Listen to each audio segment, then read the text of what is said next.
Hello, my friends. Welcome to Chapter Book Storytime. This is the first in a series of these. I'm going to be doing a couple of chapters a day. The first story is going to be The Wonderful Wizard of Oz by L. Frank Baum. So, let's begin. Chapter 1, The Cyclone.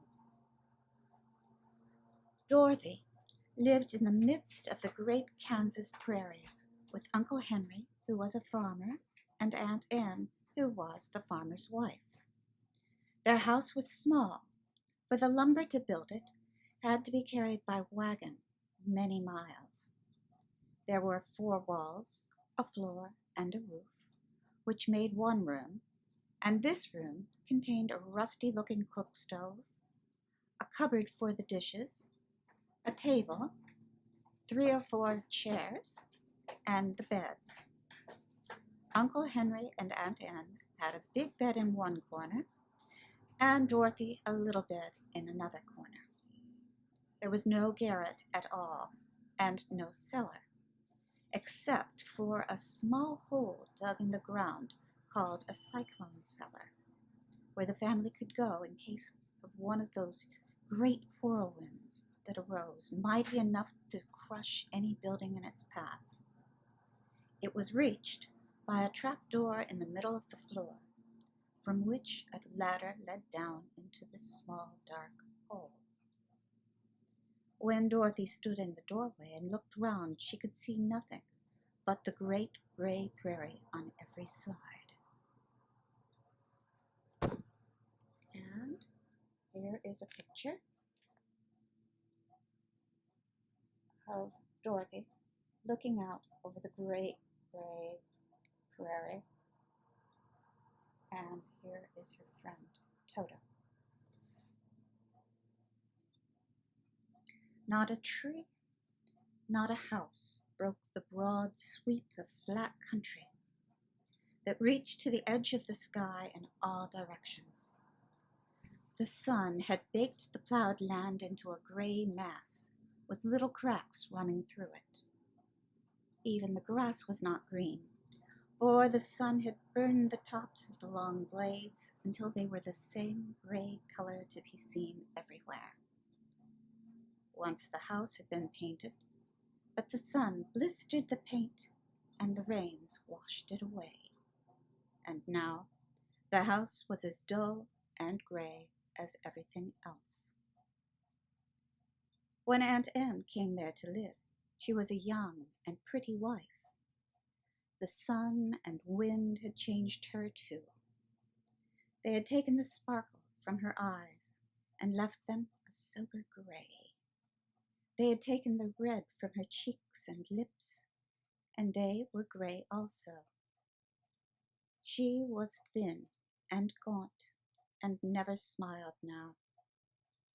When Dorothy, who was an orphan, first came to her, Aunt Em had been so startled by the child's laughter that she would scream and press her hand upon her heart whenever Dorothy's merry voice reached her ears. And she still looked at the little girl with wonder that she could find anything to laugh at. Uncle Henry never laughed. He worked hard from morning till night and did not know what joy was. He was gray also, from his long beard to his rough boots, and he looked stern and solemn and rarely spoke. It was Toto that made Dorothy laugh and saved her from growing as gray as her other surroundings. Toto was not gray. He was a little black dog with long silky hair and small black eyes that twinkled merrily on either side of his funny wee nose. Toto played all day long, and Dorothy played with him and loved him dearly. Today, however, they were not playing. Uncle Henry sat upon the doorstep and looked anxiously at the sky, which was even grayer than usual. Dorothy stood in the door with Toto in her arms and looked at the sky, too. Aunt Em was washing the dishes. From the far north they heard a low wail of the wind, and Uncle Henry and Dorothy could see where the long grass bowed in waves before the coming storm. There now came a sharp whistling in the air from the south, and as they turned their eyes that way, they saw ripples in the grass coming from that direction also. Suddenly, Uncle Henry stood up. And look right here. Sorry about the reflection. You can see them all framed in the doorway of the little house. And if you look at Uncle Henry, he's already starting to look worried. There's a cyclone coming, Em, he called to his wife. I'll go look after the stock. Then he ran towards the sheds where the cows and horses were kept. Aunt Em dropped her work and came to the door. One glance told her of the danger close at hand. Quick, Dorothy, she screamed.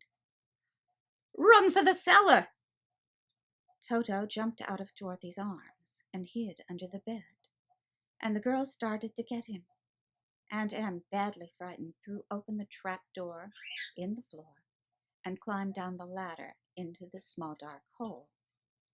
Dorothy caught Toto at last and started to follow her aunt. When she was halfway across the room, there came a great shriek from the wind, and the house shook so hard that she lost her footing and sat down suddenly upon the floor. Then a strange thing happened. The house whirled around 2 or 3 times and rose slowly through the air. Dorothy felt as if she were going up in a balloon. The north and south winds met where the house stood and made it the exact center of the cyclone. In the middle of a cyclone, the air is generally still, but the great pressure of the wind on every side of the house raised it up, higher and higher, until it was at the very top of the cyclone, and there it remained and was carried miles and miles away, as easily as you could carry a feather. It was very dark, and the wind howled horribly around her, but Dorothy found she was riding quite easily. After the first few whirls around, and one other time when the house tipped badly, she felt as if she were being rocked gently, like a baby in the cradle. Toto did not like it. He ran about the room, now here, now there, barking loudly. But Dorothy sat quite still on the floor and waited to see what would happen. Once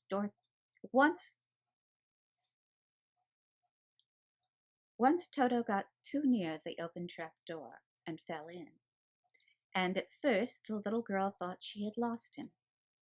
But soon she saw one of his ears sticking up through the hole, for the strong pressure of the air was keeping him up so that he could not fall. She crept to the hole, caught Toto by the ear, and dragged him into the room again, afterward closing the trap door so that no more accidents could happen. And here is a picture. Oh dear, there we go. Of Toto being grabbed by the ear and pulled back into the house. Hour after hour passed away, and slowly Dorothy got over her fright, and she felt quite lonely, and the wind shrieked so loudly all about her that she nearly became deaf. At first she had wondered if she would be dashed to pieces when the house fell again.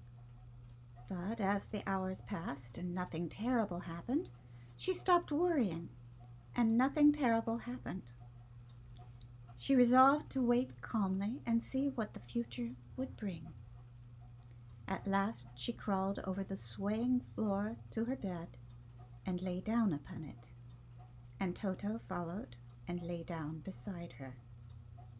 In spite of the swaying of the house and the wailing of the wind, Dorothy soon closed her eyes and fell fast asleep. And here she is, falling fast asleep. Yeah. Let's go on to chapter 2. The Council with the Munchkins. I wonder who that is at the bottom of the page. It looks like a woman. Oh, and here you see Dorothy and Toto all safely arrived. Where, I wonder? She was awakened by a shock so sudden and severe that if Dorothy had not been lying on the soft bed, she might have been hurt. As it was, the jar made her catch her breath and wonder what had happened, and Toto put his cold little nose into her face and whined dismally. Dorothy sat up and noticed that the house was not moving, nor was it dark, for the bright sunshine came in at the window, flooding the little room. She sprang from her bed, and with Toto at her heels ran and opened the door. The little girl gave a cry of amazement and looked about her, her eyes growing bigger and bigger at the wonderful sights she saw. The cyclone had set the house down, very gently for a cyclone, in the midst of a country of marvelous beauty.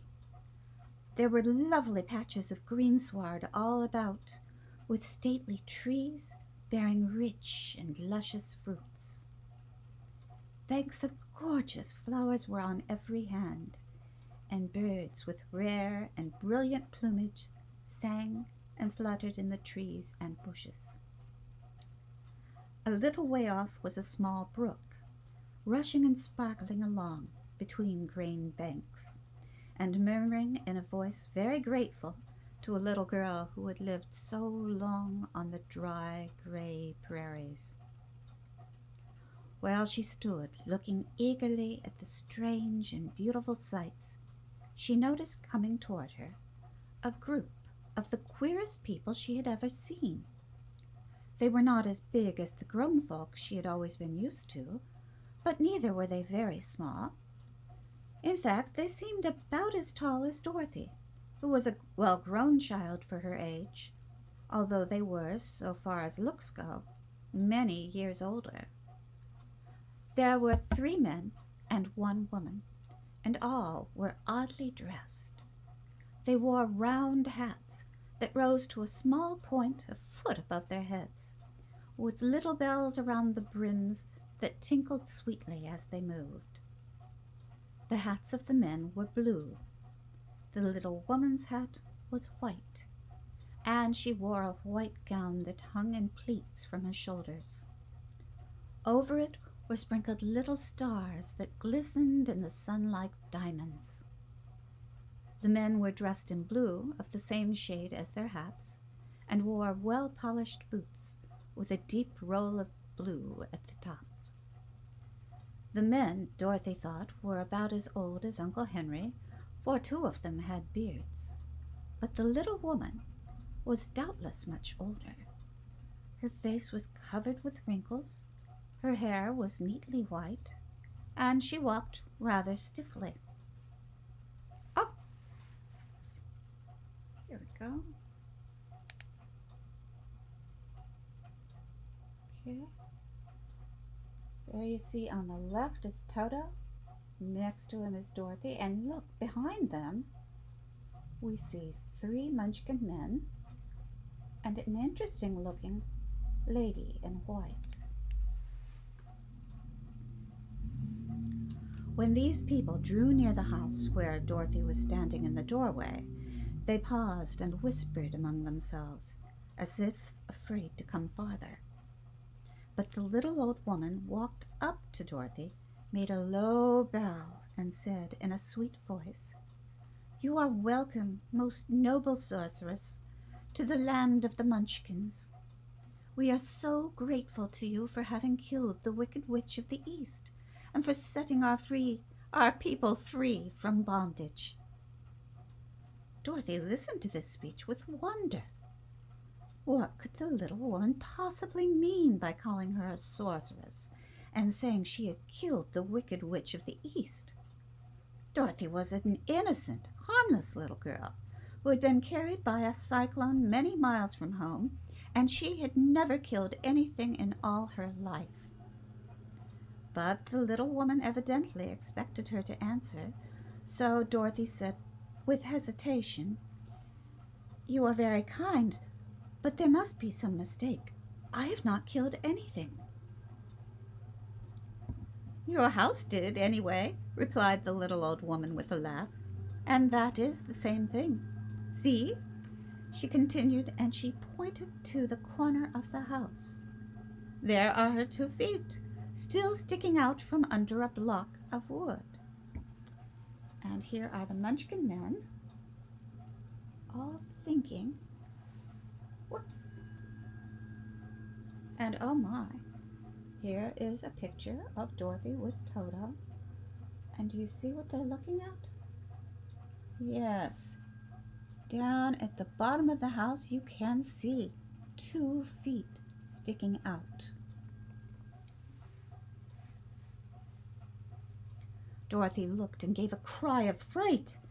There indeed, just under the corner of the great beam the house rested on, 2 feet were sticking out, shod in silver shoes with pointed toes. "Oh dear, oh dear!" cried Dorothy, clasping her hands together in dismay. "The house must have fallen on her. Whatever shall we do?" "There is nothing to be done," said the little woman calmly. "But who was she?" asked Dorothy. "She was the Wicked Witch of the East, as I have said," answered the little woman. "She has held all the Munchkins in bondage for many years, making them slave for her night and day. Now they are all set free, and are grateful to you for the favor." "Who are the Munchkins?" inquired Dorothy. "They are the people who live in this land of the East where the Wicked Witch ruled." "Are you a Munchkin?" asked Dorothy. "No, but I am their friend, although I live in the land of the North. When they saw the Witch of the East was dead, the Munchkins sent a swift messenger to me, and I came at once. I am the Witch of the North." "Oh, gracious!" cried Dorothy. "Are you a real witch?" "Yes, indeed," answered the little woman. "But I am a good witch, and the people love me. I am not as powerful as the Wicked Witch was who ruled here, or I should have set the people free myself." "But I thought all witches were wicked," said the girl, who was half frightened at facing a real witch. "Oh, no, that is a great mistake. There were only 4 witches in all the land of Oz. And 2 of them, those who live in the North and South, are good witches. I know this is true, for I am one of them myself, and cannot be mistaken. Those who dwelt in the East and the West were indeed wicked witches. But now that you have killed one of them, there is but one wicked witch in all the land of Oz, the one who lives in the West." "But," said Dorothy after a moment's thought, "Aunt Em has told me that the witches were all dead, years and years ago." "Who is Aunt Em?" inquired the little old woman. "She is my aunt who lives in Kansas, where I come from." The Witch of the North seemed to think for a time with her head bowed and her eyes upon the ground. Then she looked up and said, I do not know where Kansas is, for I have never heard that country named before. But tell me, is it a civilized country? Oh, yes, replied Dorothy. Then that accounts for it. In the civilized countries I believe there are no witches left, nor wizards, nor sorcerers, nor magicians. But you see, the land of Oz has never been civilized, for we are cut off from the rest of the world. Therefore, we still have witches and wizards among us. Who are the witches? Who are the wizards? Asked Dorothy. Oz himself is the great wizard, answered the witch, sinking her voice to a whisper. He is more powerful than all the rest of us together. He lives in the city of emeralds. Dorothy was going to ask another question, but just then the Munchkins, who had been standing silently by, gave a loud shout and pointed to the corner of the house where the Wicked Witch had been lying. What is it? Asked the little old woman, and looked and began to laugh. The feet of the dead witch had disappeared entirely, and nothing was left but the silver shoes. She was so old, explained the Witch of the North, that she dried up very quickly in the sun. That is the end of her, but the silver shoes are yours, and you shall have them to wear. She reached down and picked up the shoes, and after shaking the dust out of them, handed them to Dorothy. The Witch of the East was proud of these silver shoes, said one of the Munchkins, and there is some charm connected with them, but what it is we never knew. And, whoops, right here is a picture of Dorothy, and she is holding in each hand a silver slipper. Dorothy carried the shoes into the house and placed them on the table. Then she came again to the Munchkins and said, I'm anxious to get back to my aunt and uncle, for I am sure they will worry about me. Can you help me find my way? The Munchkins and the witch first looked at one another, and then at Dorothy, and then shook their heads. At the east, not far from here, said one, there is a great desert, and none could live to cross it. It is the same at the south, said another, for I have been there and seen it. The south is in the country of the Quadlings. I am told, said the third man, that it is the same at the west, and that country, where the Winkies live, is ruled by the Wicked Witch of the West, who would make you her slave if you passed her way. The north is my home, said the old lady, and at its edge is the same great desert that surrounds this land of Oz. I'm afraid, my dear, you will have to live with us. Dorothy began to sob at this, for she felt lonely among all of these strange people. Her tears seemed to grieve the kind-hearted Munchkins, for they immediately took out their handkerchiefs and began to weep also. And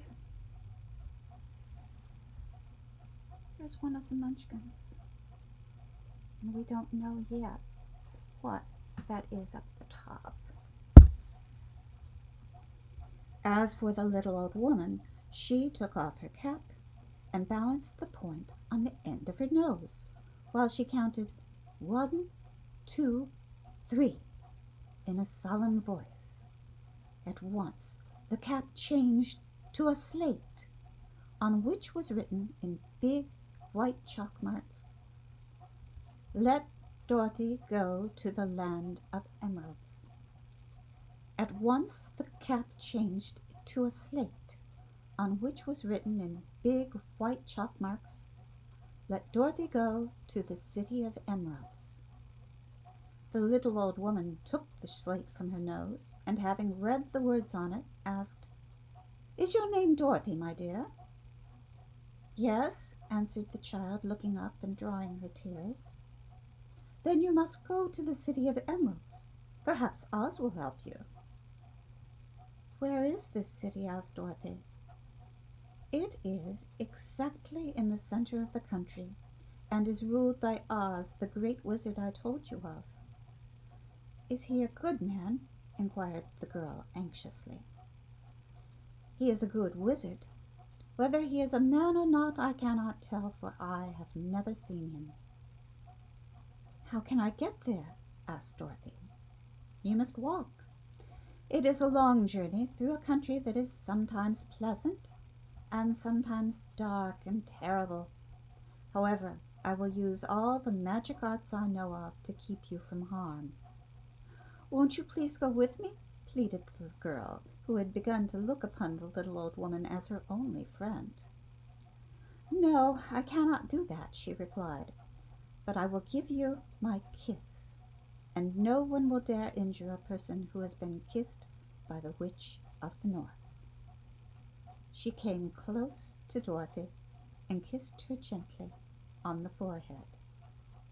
Where her lips touched the girl, they left a round, shining mark, as Dorothy found out soon after.